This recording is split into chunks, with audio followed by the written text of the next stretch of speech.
અંકલેશ્વર નગરપાલિકાની આગામી ચૂંટણીને લઈને રાજકીય ગરમાવો ચરમસીમાએ પહોંચ્યો છે ત્યારે વોર્ડ નંબર 8માં કોંગ્રેસ પક્ષ દ્વારા આક્રમક અને ઝંઝાવાતી પ્રચાર હાથ ધરવામાં આવ્યો છે। ગતરોજ કોંગ્રેસના 4 ઉમેદવારોએ વિશાળ સમર્થકો સાથે જનસંપર્ક શરૂ કરતા મતદારોમાં ભારે ઉત્સાહ જોવા મળ્યો હતો। વોર્ડના વિવિધ વિસ્તારોમાં ભ્રમણ દરમિયાન સ્થાનિક રહીશો દ્વારા ઉમેદવારોનું ફૂલહાર પહેરાવી અને કુમકુમ તિલક કરી ભવ્ય સ્વાગત કરવામાં આવ્યું હતું। આ પેનલમાં અનુભવી નેતા અને જાણીતા ઉદ્યોગપતિ જહાંગીર ખાન હમીદ ખાન પઠાણ મુખ્ય ચહેરો છે, જેઓ લાંબા સમયથી નગરપાલિકામાં વિરોધ પક્ષના નેતા તરીકે સક્રિય રહી લોકોના પ્રશ્નો માટે લડત આપી રહ્યા છે, જેને કારણે આ વિસ્તારમાં તેમની પકડ અત્યંત મજબૂત ગણાય છે।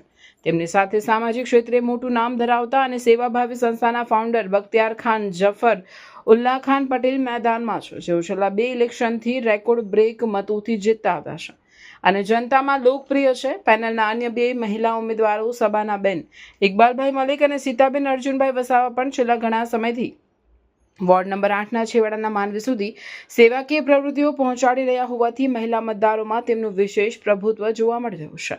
પ્રચાર દરમિયાન ઉમટેલી જનમેદની અને મળી રહેલા જનસમર્થન પરથી એવું લાગી રહ્યું છે કે કોંગ્રેસ આ બેઠક પર મજબૂત સ્થિતિમાં છે। જો કે હવે જોવું એ રહ્યું કે આગામી મતદાનના દિવસે આ લોકપ્રિયતા મતોના બોક્સમાં કેટલી પરિવર્તિત થાય છે અને અંકલેશ્વરની જનતા કોના પર વિશ્વાસ મૂકે છે।